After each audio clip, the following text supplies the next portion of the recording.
Oh, good morning. We're Hello, off. everybody. Are we going? Yeah, I think we are. I can't see anything counting at the bottom. We're upside down. Is that? Oh, I see what you mean. Yeah, Yeah. good. We're upside down. Yeah. Good morning. It's first thing in the morning, Sunday morning, on the 6th of November.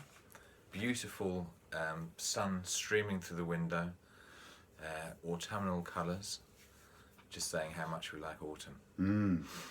We have an amazingly eclectic and rather lengthy session to share from last night, so we're going to get cracking Really straight did away. cover all bases, I think. And actually, in keeping with the lovely autumnal colours, is this orange vinyl copy of the new Sid Arthur album on Harvest.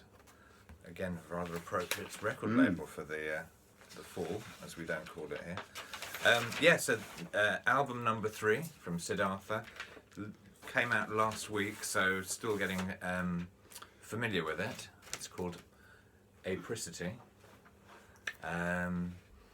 Definitely a step in a new direction for them. I mean, sort of, definitely sounds like them, but I think they've been getting into their synth sounds quite a lot. It kind of was making me think a little bit of the sort of Tame Impala new psych sound, so I suspect they could do quite well with this album. So, yeah, definitely a VC favourite. Yeah, local boys gone to the west coast of America. Yeah.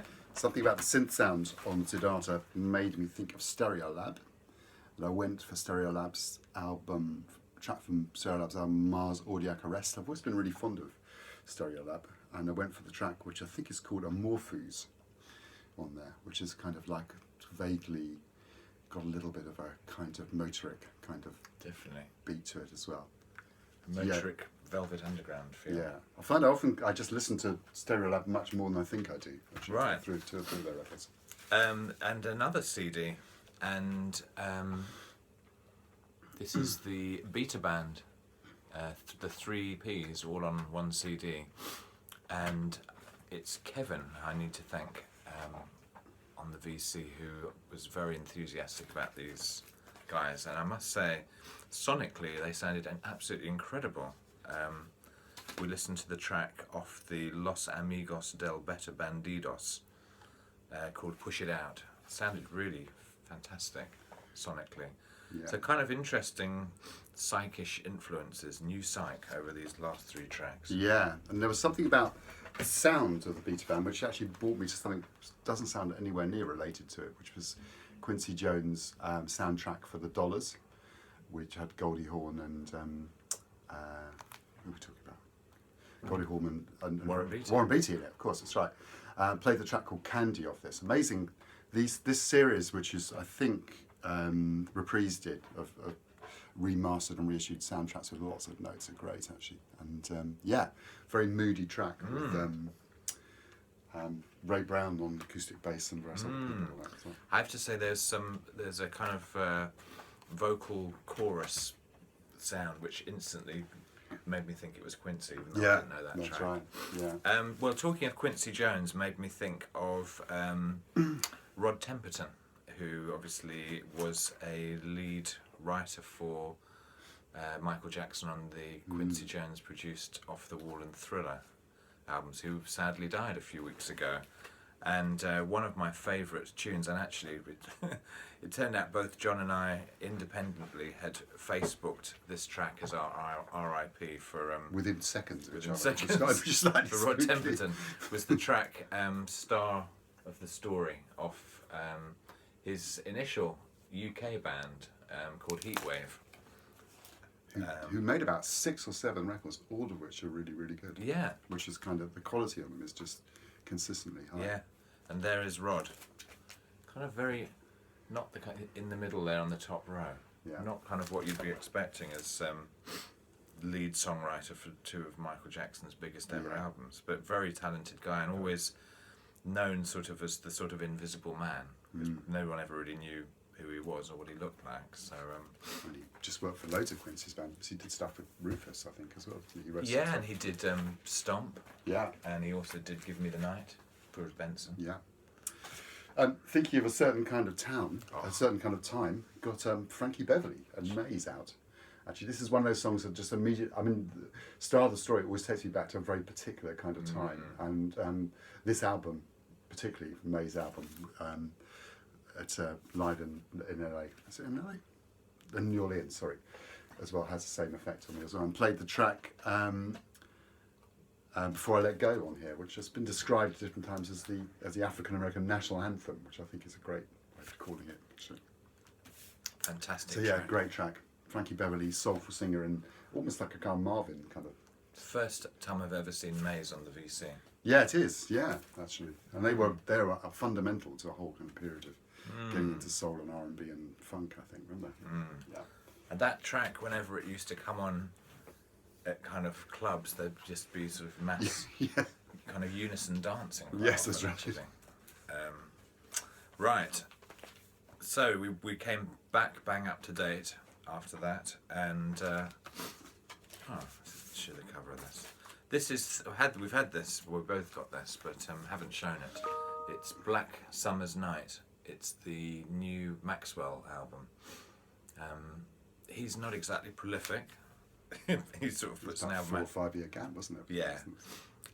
This is a really nice album that sort of demands sort of quite a few listenings. There's an awful lot going on. And yeah, he doesn't really sound like anybody else. He's just doing his thing, kind of pretty much not caring what else is happening around him. Slightly confusing. The last album was also called Black Summer's Night. It was called Black Summer's Night, but I think the black Caps. was capital or something. But yeah, very confusing. We listened to the first track on side 3, which is called Fingers Crossed, and has a really nice horn line. And it was definitely one of those tracks which starts in one place and ends up somewhere else. But yeah, recommended and beautifully produced. Yeah. Really nice. Really good. Again, somebody else who's never done a Duff album. Yeah, yeah. Something about the production on that made me think of Steely Dan, even though the actual music was not like Steely Dan, and went for track Pixeline off Everything Must Go, which I guess was still their last CD, actually. Kind of, well, everyone knows Steely Dan, don't need to talk about it really. It's nice saying that the track itself, Pixeline, is a real earworm. I can't get it out of my head this morning, actually, so I'm going to have to shift it to something else. We then listened to yet another new 2016 album. This is a UK band called The Invisible, based in southeast London, led by David Akomu, who kind of producer, songwriter who's done a fair bit of stuff with Adele, I think. Yeah, it's nice. It's John made an interesting comment about sort of a lot of contemporary musicians sounding like they don't necessarily mean what they're doing, and I guess I could sort of see why you were saying this slightly in relation to this album. It's kind of it's not very arresting. It kind of washes by. It's kind of interesting. It you know, again, it's not that immediate, but there's some great collaborators. He's got Anna Calvi. I don't know who Rosie Lowe is, but yeah, Jessie Ware's on there. Interesting. Sort of new contemporary. I don't even know if it's really electronic. It's sort of slightly dreamy soul pop. Yeah. There's a kind of great expression Val Wilmer, the journalist, used for one of her books called As Serious As Your Life, which I think was a quote from another musician, and I do get the feeling some of this stuff isn't as quite as serious as your life. Anyway, the bass line of that made me think of Tom Tom Club for some reason, largely because I had it in the box, I think, and just played The Genius of Love off here, which is kind of classic 80s kind of crossover, called it Compass Point. Everyone knows Tom Tom Club anyway. Yeah. Side project. Well, that's the so this. Although I've not been contributing to the Big Star 1000 journey through the 80s, we did then sort of enter a bit of an 80s journey. Yeah. From that track, and I do love the Sly and Robbie Compass Point sound of the early 80s. Really, very different. Just you know, it had an 80s sound. Nothing like that in the 70s was comparable.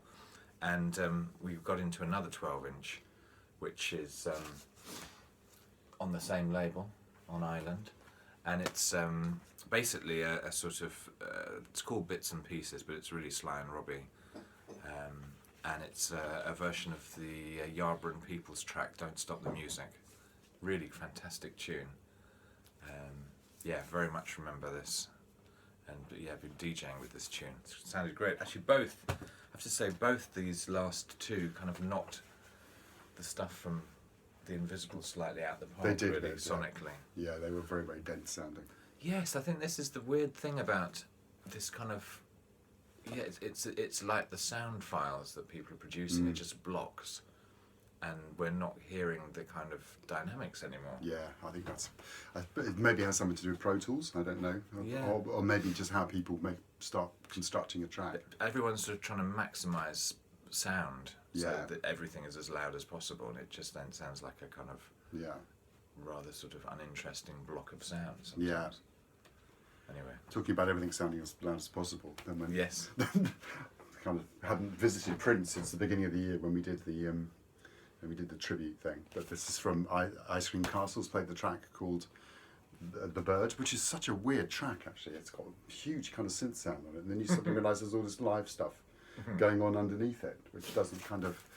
It's in one of the albums as well. It's not 100% Prince, this one, but it's pretty near 100% still.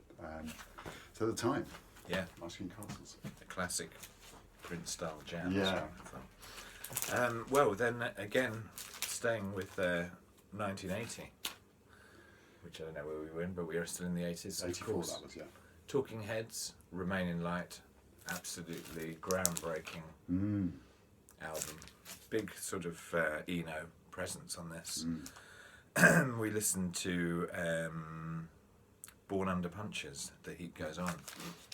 Just, yes, again, I just remember when this came out, and I was a student, I think, and just being completely blown away by how different it sounded. It sounded so interesting rhythmically as well. Yeah. Actually. Yeah, really, really good stuff. Then I went back into the, you're in the right Yeah.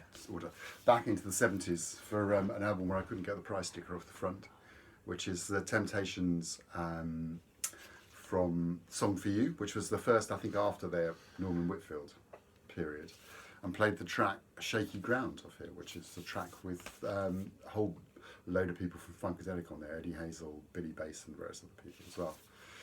Yeah, kind of mid-70s Temptations, really. We seem to have a Motownish thing almost in every Yeah, we session do. we Yeah, actually. although that's not very Motown. It's not very Motown. It sounds a bit more like the Isley Brothers. I thought it actually. sounded. I thought it was the Isley Yeah, Brothers. yeah.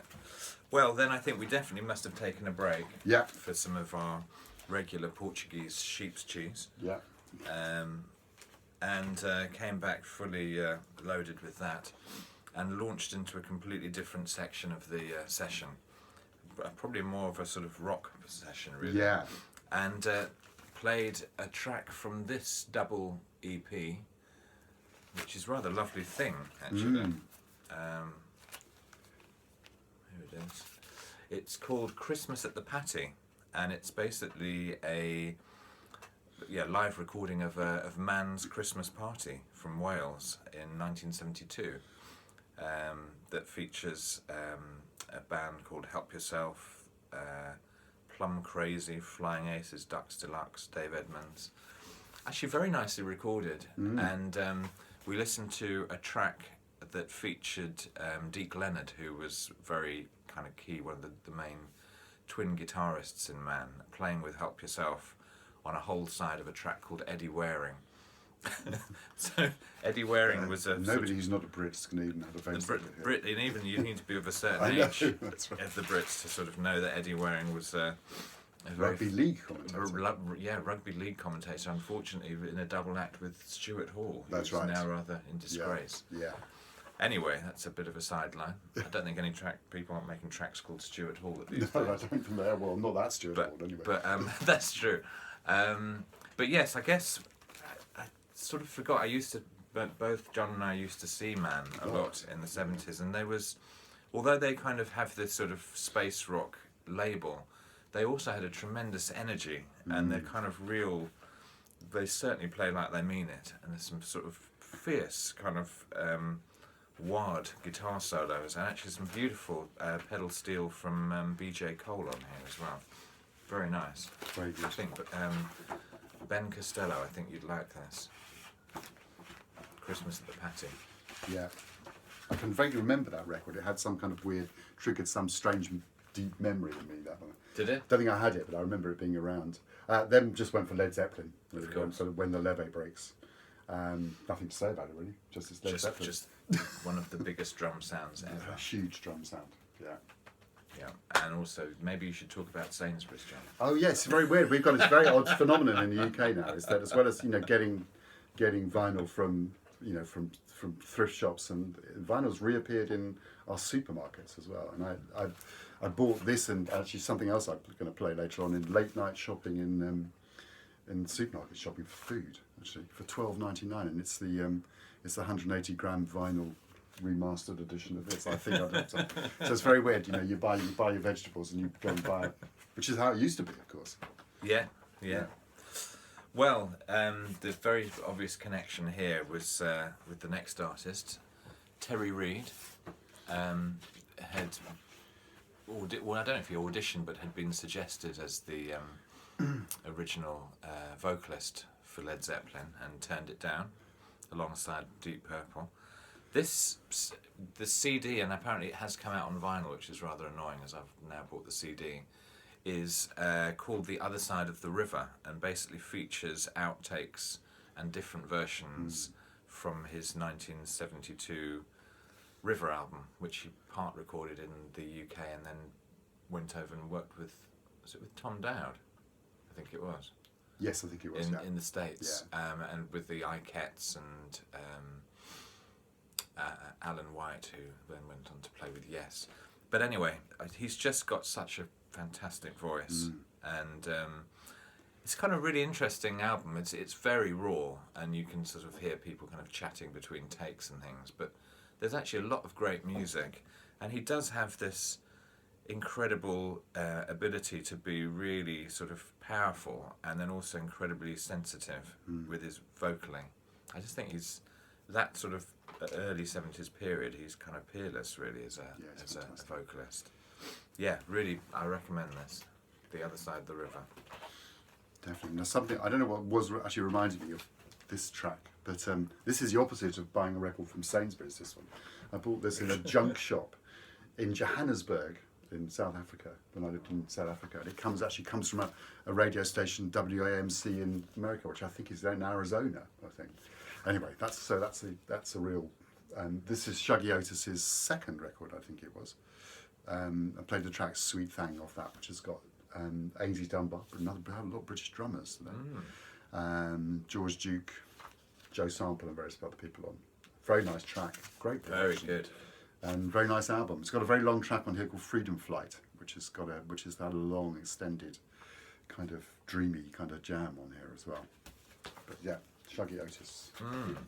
And talking of great guitar players who were kind of in, because obviously he was Johnny Otis's son, I then pulled out this rather valuable, apparently, original Fleetwood Mac Blue Horizon album that actually was my dad's, which did sound a little bit scratchy, but I love Peter Green, both his playing and his singing. And particularly loved the track called "I Loved Another Woman," which was a track when I first started learning guitar. It was a melody that I sort of learned. It's just really simple but very beautiful. Then we went as mainstream as you can possibly go, and this is another thing I bought late night shopping in Sainsbury's. Was getting a new copy of Fleetwood Mac's "Rumours." Who would have believed it? And played the track called "The Chain," actually, which sounded great. It's kind of almost in the guilty pleasure kind of category, I think, of record, actually, Rumours. But yeah, I'm sure everyone's got it. But I felt I needed a new copy, so alongside the sausages and the. There was definitely a Jefferson Airplane, Crosby, Stills, Nash and Young vibe, and got me thinking of this album, which I've just recently picked up. Terrible cover. Of Dave Mason, another UK artist who made a good career for himself in the States. It's called Split Coconut, also the original guitarist with Traffic, and actually features Graham Nash and David Crosby on backing vocals on quite a few of the tunes. We listened to the track called A Long Lost Friend. It's not a classic, but if you see it for a few quid, it's worth picking up. It's really nice playing on it, actually. Well, we definitely had a radical break. We must have been at the break. Yeah, well, I think very much so. But Yes. I don't think Albert Ayler would have come out after Dave Mason, the normal flow of things. And 2 tunes after Fleetwood Mac, I know, Albert Ayler that's makes right. an appearance. Absolutely, yeah. This was actually, weirdly, it was one of the very first jazz records I ever bought, alongside a Paul Bley record. And this is Albert Ayler, Spiritual Unity, with Sonny Murray and Gary Peacock, and played the track Ghosts off it. Still sounds great, just sounds radical. But not as radical, maybe, as we No, that's right. Actually, I mean, this was the record where notoriously the engineer ran out of the studio screaming when they recorded it because he couldn't bear it. Yeah, ESP disc came out in the UK on Fontana. In fact, the UK, if you can find a UK edition of these, the UK pressings are much better than the American pressings. These. Followed that up with Archie Shepp and the album On This Night. Similar period of time. Yeah.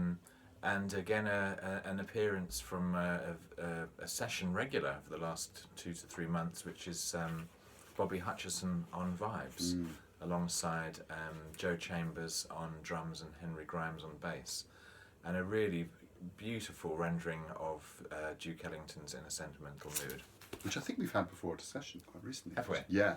By I think we've had that version at Really? a session. Yeah, I think so. Okay. A couple of sessions ago. It was great to hear it. Oh, there you go. Keeping with Bobby Hutcherson, then went for Graham Moncur III, Evolution, which is one of those absolute classic new thing Blue Note records, with Lee Morgan, Jackie McLean, Bobby Hutcherson, and Bob Crenshaw, who's actually Bob Crenshaw on bass, who we found out died last night actually, which was rather sad, and Tony Williams on drums. So an unknowing tribute to Bob Crenshaw, really, with Gresham Moncur's Evolution. Played the track Monk in Wonderland. This is one of a handful of those absolutely classic kind of mid-60s Blue Note records that were kind of very much influenced by what was going on with the kind of free jazz end of things, but also was still had some of the hard bop stuff going on with it. It's a great record, one of my favourites actually. Followed that up with another album from exactly the same period, which actually was a VCLT from John to me, which was very nice. It's Bobby Hutcherson's Dialogue album, and we listened to an amazing Andrew Hill composition called Les Noirs Marchands, which featured a sort of Tony Williams sort of military... Joe Chambers. Oh yeah, it's Joe Chambers. Yeah. Joe Chambers kind of marching drum groove, and then went completely somewhere else. So it's a very strange track. Yeah. Absolutely riveting. And John was... Actually, I didn't know about the Andrew Hill autism story. Yeah, that's right. There's been some conversation about him having autism, which kind of makes sense a bit actually, because his music does sound like it's coming from almost like a total other space actually. So stayed with Andrew Hill, and this is actually one of my favourite records ever. I think this one, which is Smokestack, with Roy Haynes on drums. Fantastic drumming from Roy Haynes, crisp and free, but also kind of crisp and wonderful sound. And 2 bass players, Richard Davis and Eddie Kahn, playing on here, and played the title track off this. This is almost like his music's almost like a Rubik's cube. You can spend hours listening to it and hear new stuff on it all the time. You know, one of my favourite artists, definitely. I'm trying to think how we ended up with going to New Orleans next. I don't know actually. I think there was a little bit of a... I don't know. Anyway, very happy we to ended go up there. going to New Orleans, and we ended up going to New Orleans to listen to Betty Harris with the 7-inch re-release of a track called There's a Break in the Road, which John was very excited about. I love Betty Harris, With Big the fan. amazing meters rhythm section, just fantastic, and an Alan Toussaint tune actually, who features who also very sadly has died fairly recently. Yeah. Great track. Love Betty Harris. Then I think there's something about drummers in New Orleans that made me think of Idris Muhammad, and then went for a track off this reissued kind of single that Galt McDermott put out himself on his own label, which is Kilmarnock Records, I think. And played the track "Ripped Apart by Metal Explosions," which is this is basically the band who recorded the original soundtrack of Hair, but features Idris Muhammad on jubs, and there's a very solid, again almost New Orleans style drum groove on this by Galt McDermott. He's one of the most sampled artists you'll find anywhere, actually, all over the place. His stuff. We stayed in New Orleans and played the absolute classic tune by Professor Longhair called Big Chief, and it was part 2, part 1's on the other side, with the most. I kind of actually can't believe anyone could possibly sit still when that beat kicks in. It's fantastic. Absolutely fantastic. Sort of pure kind of carnival marching vibes. Brilliant stuff. Then moved over a bit from New Orleans to Florida, Miami, key swing state in the American election. Played track off Little Milton. Little Milton made 2 records with TK, the whole TK Glades kind of outfit, and I played the track "I'm in Love with My Best Friend's Wife." Don't know who's on there, but it sounded very much like it was the usual TK Miami kind of crew. Yeah. Another 7-inch on the Mellow Mellow Right On label.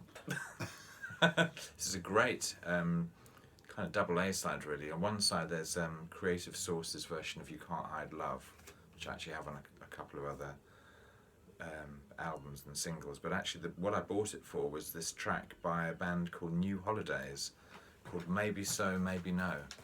Now, some of you may know about Mayer Hawthorne, who was signed to Stone's Throw. He did an album a few years ago that bizarrely became my younger daughter's sort of favourite album when she was about 9. And Very good taste. And what I now realise, it was Mayer Hawthorne doing his own versions of kind of late 60s, early 70s soul classics that no one had ever heard of. But this is the original version, and I really recommend tuning into that. So yeah, New Holidays, Maybe So, Maybe No. Just a beautiful piece of music, beautiful melody, beautiful vocals, lovely kind of arrangement and orchestration. Yeah, I love music like this. Yep. Then went CD again, and went for Dave Matthews' kind of, well, not really a soundtrack, it's interpretation of Dune. Well, obviously Toto did the soundtrack for Dune, so it's not, and played the track Sandworms off there. This is a late kind of 70s CTI record, and in Japan they started releasing these on incredibly kind of low price CDs, but they're amazing mastering. They've done flat transfers from the original analog tape, so they sound incredible. Sandworms, again, hugely sampled record. A lot of bass on it as well. A lot of Gary King and a lot of Mark Egan plays bass on this as well. But if you're not completely phobic about CDs and you like CTI stuff, these are, go to CD Japan and check these out, because there's some great sounding releases on there. Not quite sure what the connection with that and Duke Reed's Golden Hits was. Maybe we must have had a break. Yeah. This is another great reissue on Trojan, 180 gram vinyl. Basically 2 sides of Rocksteady hits. Every one's a winner. Sounds big and fat. We listened to the track Baba Boom by the Jamaicans. Love the sound of Rocksteady, kind of the sort of musical form that came between ska and reggae. Yeah, really great stuff. Didn't have any Rocksteady, but then did have some. Well, who is this? This is a big question. Played a track called Black Ark in dub, which is a track called Jar off here, and this record's had a really weird history because it came out when it came out, it was immediately dismissed as having nothing to do with Lee Perry at all. It's been put together by his wife, Osha Morrison. Then a few years later, it said, well, it is all Lee Perry, this record. And then it said, no, it's not. And now it seems to be the case that some of the tracks are Lee Perry and some of the tracks aren't. This still, I have to say, as Mark said, sounded much more like a kind of Scientist or Roots Radix kind of sound in it as well. So and there's also the value of this record's gone up and down. It started off being virtually, you could throw it away, to now being worth quite a lot of money. And there's a website somewhere, I found a website which talked about the whole story of this. So it's Black Ark in dub, possibly Lee Perry, but possibly not. Be interesting to get thoughts, especially from Canada. Yeah, absolutely. Yeah. Another reggae 7-inch. This is extra classic Gregory Isaacs, 1975, I think, or 76. Just a classic Gregory tune. The Cool Ruler. Fantastic. Beautiful. Pre-Roots Radix time. Yeah, I think it was. Yeah.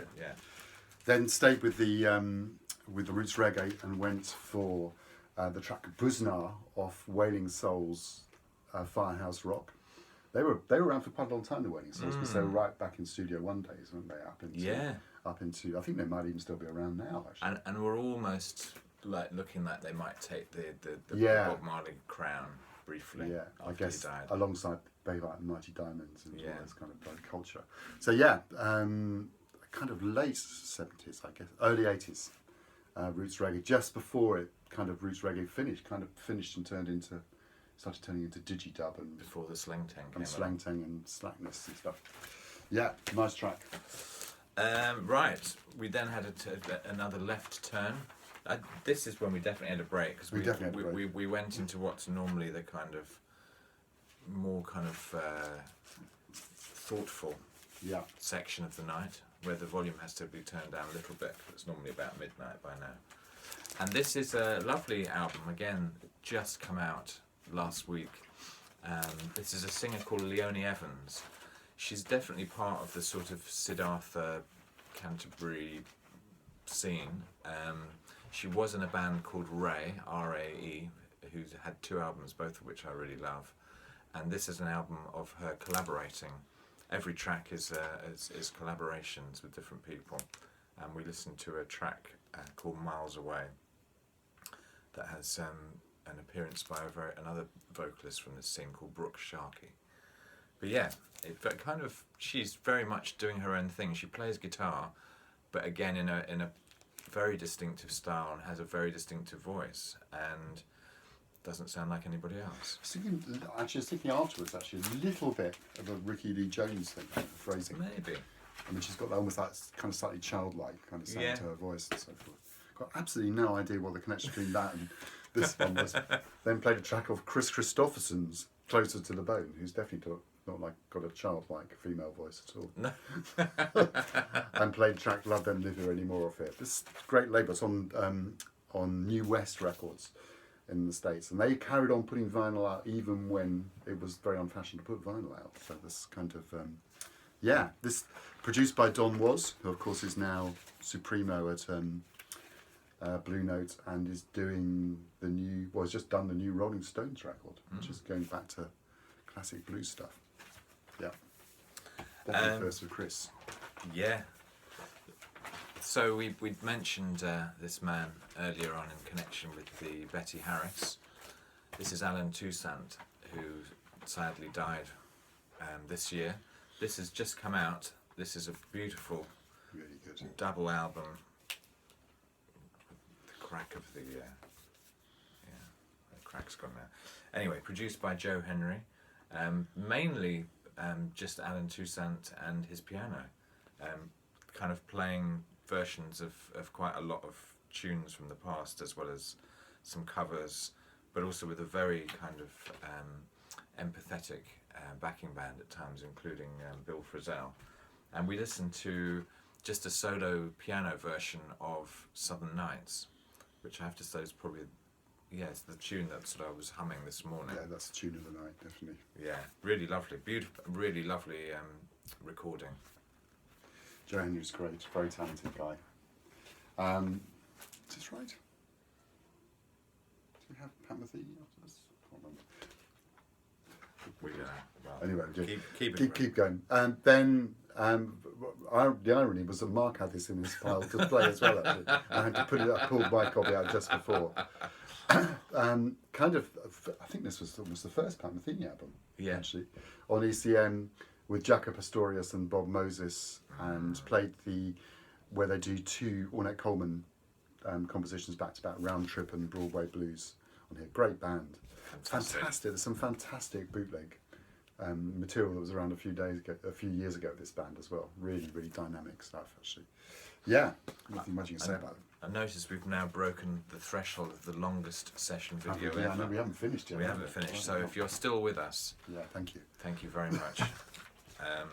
Right, a fantastic gig that I saw a few weeks ago was, and I've seen her many times, and I don't know why she doesn't get the props on the VC, because I just think she's incredible. Michelle Ndege Ocella, and this is her latest album that came out last year, which is called Comet Come to Me. And this sounds fantastic, and she was amazing. And I don't think I've seen a band who can bring sort of the colour palette that her band do. I mean, the keyboard player's constantly like adding sort of little effects and delay and stuff, and she's just sort of maturing beautifully as a performer. She kicked off her live set with a cover of Pink Moon, and also did an amazing version of Purple Rain, as well as lots of stuff of her Nina Simone kind of covers album and stuff from this. She was just remarkable. Of course, Prince absolutely loved her. Really? Yeah, yeah. Well, she appears on Emancipation, I think it is. I think she described him as a funny little fucker. I'm sure he'd be delighted to hear that. Actually. No, he was a major. I don't know what the connection again was between Michelle and, although I'd say endorse everything Mark said. I mean, she's an amazing musician, I think. Then went on to a kind of not that old, but kind of mid-period, I guess, Bill Frisell album, Gone Like a Train, which has got Victor Krauss on bass and Jim Keltner on drums. And huge sound on this trio make, actually. I always remember somebody telling me people were using this in hi-fi shops to test out their hi-fi systems. Yeah, Bill Frisell from Gone Like a Train played the track Egg Radio. John had noticed that I had the music for the track Black Narcissus out, because I've been learning it on the bass, and we listened to Flora Porum's version, which actually does feature Joe Henderson, Which I've never heard, actually. which John had never heard, and actually kind of just actually goes down to just Joe Henderson on his own soloing at one stage. But amazing musicians on this: George Duke, Alfonso Johnson, McCoy Tyner, Hermeto Pascal, Ron Carter. Yeah. Staying with Joe Henderson, went back into Blue Note again, actually. There seems to be a lot of Blue Note today. All very nice new looking Blue Notes. I don't think so. That looks quite fresh. This is I've had this for quite a long time. Have you? Yeah, yeah. Don't know why. Maybe it's just been keeping my records better. Yes. Then went for Pete LaRocca from the record called Basra, which has Joe Henderson, a great band, Joe Henderson, Steve Coon, Steve Swallow on acoustic bass still, and Pete LaRocca himself on drums. Played the track Lazy Afternoon, which we had a Grant Green version of a few sessions ago. Very nice record. Only made 2 albums, Pete LaRocca. A very rare outing on our sessions for Wynton Marsalis, and his album Black Codes from the Underground, and the track All Oasis, which I have to say sounded really fantastic. I'm not a Wynton fan here. No, you did like that tune. I do. I like that album. It's the only album I've got, actually, of Wynton. Then went for something I thought was very mellow. It turned out to be not very mellow at all, actually. It starts off very mellow, which was of Jack DeJohnet's Directions band on ECM. I think it was the second album they made, called New Rags, and played the track Minia's the Mooch, it's called. Extremely lively. It's got very lively. So Jack DeJohnet, John Abercrombie on guitar, Alex Foster on saxophones, and Mike Richmond on bass, electric and acoustic bass. Great record. I love this. I think I've said this before the last session. I love the recordings on these ECM albums from this time. And my final tune And I noticed we're nearly up to the 40-minute Oh, mark. okay, it's only us talking to ourselves now. Joni Mitchell's Blue and the track Little Green. Just classic. And my final track was to pay tribute to Nobel Prize winner, award winner Bob Dylan, and played the obvious track, really, I guess, Knocking on Heaven's Door off the Pat Garrett soundtrack. Yeah, you don't often get Bob at sessions. No. Mark's not a huge fan, has to be said. Not massive, but But sounded good. So that's it. Very We better go very We had. quickly. See you later, folks. Bye-bye.